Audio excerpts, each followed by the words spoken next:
Senator from Indiana. Thank you, Mr. President.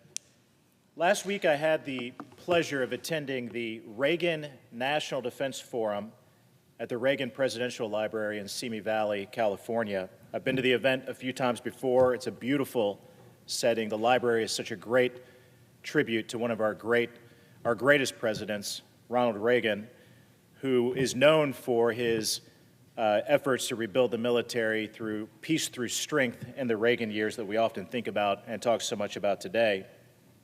The forum has been around for 12 years. This was the 12th annual event, and I've been able to attend the incredible event a few times early on in my time in the House, serving in the House of Representatives.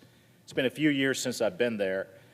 But the event is filled with some of our nation's top military leaders, cabinet officials, administration officials, much of the leadership of the Pentagon. It's also a bipartisan event with a congressional delegation from both sides of the aisle, includes also leaders and innovators in our national defense industry who join the event every year as well. At this past forum, I participated in a panel discussion about recruitment and retention in our military. I was actually joined by a former Democrat colleague of mine in the House, Jimmy Panetta, a Democrat from California. Coincidentally, his father, the former Secretary of Defense, Leon Panetta, was sitting in the audience to hear his son and myself and the other members of the panel talk about this important subject. The panel got me thinking, though, as we close out 2025, about how far we have come in just 1 year on this subject, recruitment and retention in the military. As we close out 2025, I can think of many big wins that have come out of the Trump administration, but none as significant as what President Trump and Secretary of War Hegseth have done to repair the recruitment crisis that took place on Joe Biden's watch. This unbelievable accomplishment doesn't get as much attention as it deserves. And that's why I wanted to come down to the floor today and talk about that incredible success story and share with you some of what I talked about in that panel a little over a week ago. When I served in the House of Representatives before I got to the Senate, I chaired the Military Personnel Subcommittee on the House Armed Services Committee. So I saw up close how bad things got under Joe Biden, especially at the Pentagon and in our military. When Joe Biden was president, he presided over the worst recruitment crisis in the over 50 years of an all-volunteer force of our military. In 2022, the Army set a goal to recruit 60,000 new soldiers, but only managed to recruit 45,000. That's 15,000 soldiers short. And the same thing happened again the following year in 2023, when the Army was again 15,000 soldiers short of its 65,000 soldier recruitment goal. When you add up the recruitment losses under Joe Biden between 2021 and 2025, the Army shrank by 40,000 soldiers due to a lack of new recruits. That's as much as 4 divisions of troops in the United States Army. The same story, Mr. President, happened to the Navy, which I know is important to you, is important to me. In 2023, the Navy was 7,500 short of its goal to recruit 37,000 new sailors. In 2024, it was nearly 5,000 short of its goal to recruit over 40,000 new sailors. So between 2021 and 2025, the Navy shrank by 16,000 sailors, which is about 3 aircraft carriers worth of United States sailors. That's how bad the recruitment crisis got on Joe Biden's watch. But how did this happen? I think this is important context and history when we evaluate where we are today. It's clear to everyone that the Biden administration treated the military as a political experiment. I don't think, Mr. President, we've seen the military politicized in a way that it was under the 4 years that Joe Biden was president ever before in American history. The Biden Pentagon dropped physical fitness standards to promote equity and supported woke DEI initiatives throughout the armed services. As a side note, by the way, the Marines were the only good news on recruitment during those 4 years because the Marine Corps never dropped their standards. But you had former Secretary of Defense Lloyd Austin, who immediately after Joe Biden was sworn into office, ordered a 60-day stand down to combat extremism in the military. They spent nearly 6 million man-hours military-wide on that stand down. Those are hours, Mr. President, that could have been spent on training our troops to combat our biggest enemy, our biggest threat, that being China.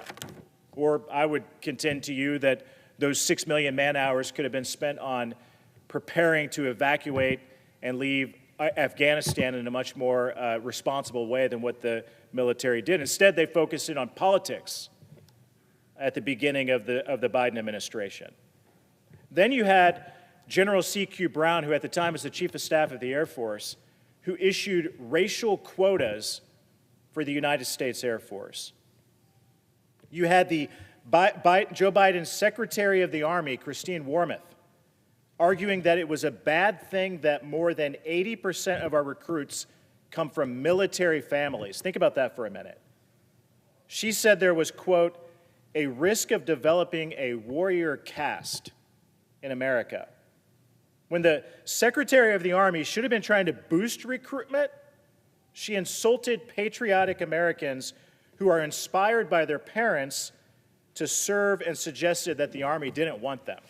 It's no wonder that we had a recruitment crisis in the United States Army.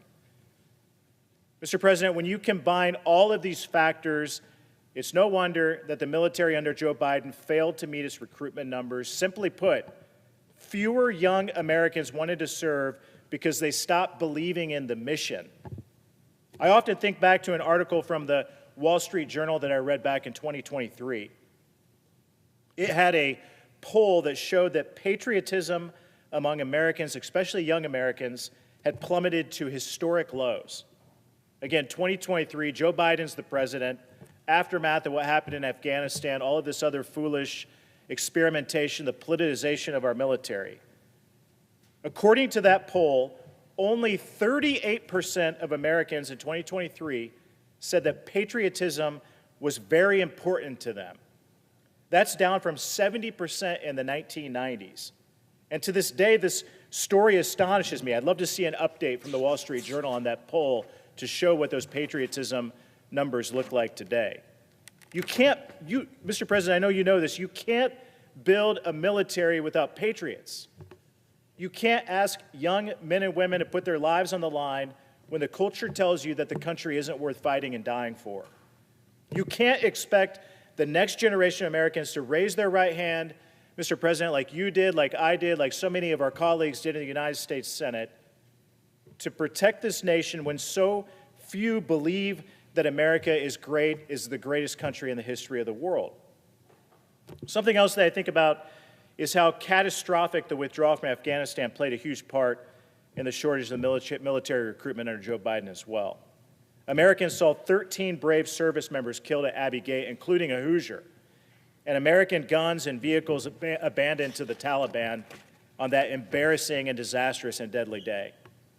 It didn't exactly inspire people to serve. Young Americans asked themselves, who wants to be part of that type of military? And they said, not me. Mr. President, the good news, though, and I want to get to the good news because this is really good news. The good news is that this has all been fixed in a really short period of time. President Trump changed everything. In fact, it changed immediately on Election Day just a little over a year ago. Military leaders testified to the fact that military recruitment increased dramatically the day that Donald Trump won the election. The Army met its 2025 recruitment numbers 4 months early. The Army reached its retention goals for the whole year in just 6 months. Navy recruitment hit a 20-year record. And how did all of this happen? President Trump and Secretary Hegseth inspired young people to serve again. Because President Trump and Secretary Hegseth are restoring our military's strength and greatness. They cut away the woke DEI initiatives throughout the Department of War and focused on what really matters to our military: patriotism, a sense of mission, and lethality. Under Joe Biden, young Americans saw the botched withdrawal of Afghanistan. Today, they see a military that puts America first, taking out narco-terrorist drug boats before they can bring deadly drugs into our country. 71% of Americans say that they support these strikes on these drug boats. When you ask young men and women if that's the type of military that they want to be a part of, one that's stopping drugs from flooding into America, killing our brothers, our sisters, our neighbors, our friends, you get an overwhelming yes. When America is strong, when America is confident, when America wins, our young people want to be a part of that. They want to serve. Patriotism isn't dead. It was just dormant during those 4 years, waiting for leadership that America can believe in, like what we've got in the White House today and Donald Trump. Secretary of War Hegseth is doing an extraordinary job. He's the exact leader at the department that we need to restore the focus on lethality after 4 disastrous years under Joe Biden when the focus was on anything but that. He has brought back the warrior ethos to our military and has worked hard to ensure that America's military can meet tomorrow's challenges. Our enemies have been put on notice under Pete Hegseth's leadership at the Department of War. Mr. President, the path forward is clear. We must continue supporting this administration's efforts to restore our military and make our military as great as it can be again. Our all-volunteer military depends on Americans who choose to serve. And Americans will choose to serve when they believe in the mission, trust their leaders, and take pride in this great country. President Trump is giving them that, and America is stronger for it. That's some great news, Mr. President, as we close out 2025. There's so many things to talk about, but this accomplishment, in and of itself, what President Trump and Secretary Hegseth have done to restore recruitment, save our military, is really good news that I wanted to come to the floor and talk about as we close out this year on the eve of going home for this Christmas break. Mr. President, Merry Christmas, Happy Hanukkah, Happy New Year. I'm looking forward to a lot more good news like this to come in 2026. Thank you. I yield back.